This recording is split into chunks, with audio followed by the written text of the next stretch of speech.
বাংলার ইতিহাসে শশাঙ্ক একটি সুবিখ্যাত নাম।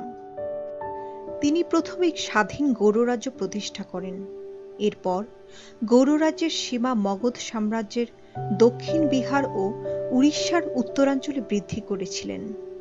এমনকি উত্তর ভারতের রাজনীতিতে হস্তক্ষেপ করার মতো শক্তিও তিনি অর্জন করেন। তার নেতৃত্বেই সর্বভারতীয় বা উত্তর ভারতীয় রাজনীতিতে বাংলার প্রথম পদক্ষেপ হয়। সুতরাং শশাঙ্কই হল প্রাচীন বাংলার প্রথম প্রসিদ্ধ ও গুরুত্বপূর্ণ বাঙালি নরপতি বা সম্রাট। প্রশ্ন হল, এত বড় সম্রাট কিন্তু জনসাধারণ তার কথা ভালো করে জানে না কেন? এর জবাব এই যে, কোনো প্রাচীন লেখক বিশেষভাবে তার পক্ষ গ্রহণ করেনি বলে গ্রিক পর্যটক মেগাস্থিনিসের বর্ণনায় পাওয়া যায় ভারতবর্ষের প্রথম সম্রাট চন্দ্রগুপ্ত মৌর্যের কাহিনী। চৈনিক পর্যটক ফাহিয়েন লিখে রেখে গেছেন দ্বিতীয় চন্দ্রগুপ্তের কাহিনী। বাণভট্টের হর্ষচরিতে এবং হিউয়েন সাংয়ের ভ্রমণ বৃত্তান্তে পাই সম্রাট হর্ষবর্ধনের কাহিনী। কিন্তু দুর্ভাগ্যক্রমে সম্রাট শশাঙ্ক সেই সৌভাগ্য থেকে বঞ্চিত হয়ে আছেন। তা না হলে তিনিও আজ ইতিহাসে কোণঠাসা না হয়ে সম্রাট হর্ষবর্ধন ও ললিতাদিত্য প্রভৃতির মতো প্রখ্যাত হতে পারতেন। গৌণভাবে কেউ কেউ তার উল্লেখ করে গিয়েছেন। তার কিছু মুদ্রা ও শিলালিপি আবিষ্কৃত হয়েছে। ঐতিহাসিকরা এই অপ্রচুর উপাদানের আলোকে শশাঙ্কের যে অসম্পূর্ণ আখ্যান আবিষ্কার করেছেন, তার সাহায্যে আমরা উপলব্ধি করতে পারি তার অপূর্ব মহাপুরুষত্ব। শশাঙ্কের বংশ বা বাল্যজীবন সম্বন্ধে সঠিক কিছু জানা যায় না, কিংবা তিনি কিভাবে সার্বভৌম ক্ষমতা দখল করেন তারও কোনো সঠিক নির্দেশ পাওয়া যায় না।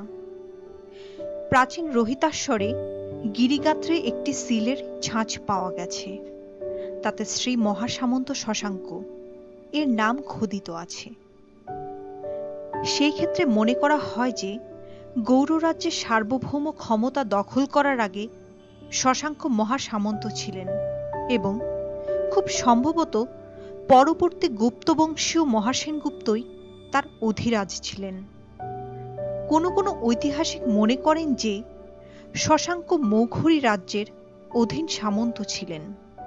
কেউ কেউ মনে করেন শশাঙ্কের অপর নাম ছিল নরেন্দ্রগুপ্ত এবং তিনি গুপ্ত বংশের সাথে সম্পর্কিত ছিলেন।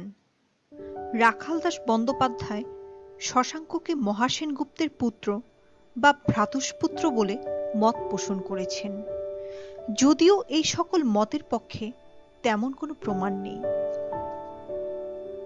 পরিচয় এবং রাজ্য প্রতিষ্ঠার ইতিহাস অনেকটাই অস্পষ্ট হলেও এই কথা স্পষ্ট যে সপ্তম শতাব্দীর প্রারম্ভে কোনো এক সময়ে শশাঙ্ক স্বাধীন গৌড়রাজ্যের প্রতিষ্ঠা করেন। তার রাজধানী ছিল কর্ণসুবর্ণ। বর্তমানে মুর্শিদাবাদ জেলার বহরমপুরের ৬ মাইল দক্ষিণ পশ্চিমে অবস্থিত রাঙামাটি। বাংলার উত্তর ও উত্তর পশ্চিমাংশ শশাঙ্কের রাজধানী ছিল। এই এলাকায় পরবর্তী গুপ্তবংশীয় রাজাদের শাসনের অবসানের পরই শশাঙ্কের উত্থান ঘটে। তবে দক্ষিণ পূর্ব অঞ্চল তার সাম্রাজ্যভুক্ত ছিল কিনা তা সঠিকভাবে বলা সম্ভব নয়।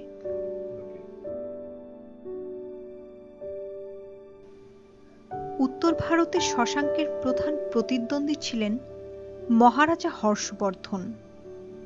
বাণভট্টের হর্ষচরিত এবং চৈনিক পরিব্রাজক হিউয়েন সাংয়ের বিবরণীতে শশাঙ্কের উত্তর ভারত অভিযানের কিছু উল্লেখ রয়েছে। শশাঙ্ক কর্তৃক উত্তর ভারতের রাজনীতিতে হস্তক্ষেপের প্রধান উদ্দেশ্য ছিল স্বরাজ্য দৃঢ়ভাবে সংরক্ষণ। ইতিহাসের পরিক্রমায় সে সময়ের উত্তর ভারতের পরাক্রমশালী রাজ্য থানেশ্বরের রাজা রাজ্যবর্ধন শশাঙ্কের নিকট পরাজিত হয়ে মৃত্যুবরণ করেছিলেন। ৬০৬ খ্রিস্টাব্দে রাজ্যবর্ধনের মৃত্যু শশাঙ্ককে উত্তর ভারতের ক্ষমতা বিস্তারের পূর্ণ সুযোগ করে দেয়। কিন্তু রাজ্যবর্ধনের মৃত্যু সংবাদ পেয়ে তার ভাই হর্ষবর্ধন সিংহাসন আরোহণ করেন এবং শশাঙ্ককে শাস্তি দান এবং গৌড়রাজ্যকে নিশ্চিহ্ন করার শপথ গ্রহণ করে সৈন্য সজ্জা করে বাংলার দিকে অগ্রসর হন। কিন্তু শেষে তাদের মধ্যে যুদ্ধ হয়েছিল কিনা বা যুদ্ধ হলেও তার পরিণাম কি হয়েছিল তা জানা যায় না।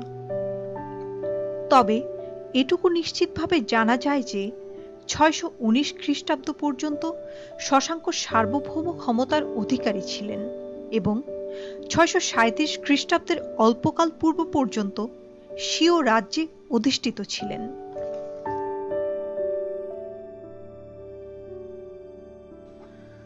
সর্বোপরি বলা যায়, সপ্তম শতাব্দীতে বাংলার ইতিহাসে শশাঙ্ক একটি বিশিষ্ট নাম। তার নেতৃত্বেই বাংলা সর্বপ্রথম উত্তর ভারতীয় রাজনীতিতে প্রভাব বিস্তার করার মতো ক্ষমতা ও বল সম্ভার করতে সমর্থ হয়। উত্তর ভারতীয় শক্তির বিরুদ্ধে স্বীয় ক্ষমতা অক্ষুণ্ণ রাখতে সমর্থ হওয়া শশাঙ্কের পক্ষে তথা বাঙালির পক্ষে কম গৌরবের কথা নয়। সুতরাং নিশ্চিতভাবে এই কথা বলা যায় যে শশাঙ্কই ছিলেন প্রাচীন বাংলার ইতিহাসে প্রথম গুরুত্বপূর্ণ নরপতি এবং প্রথম বাঙালি সম্রাট।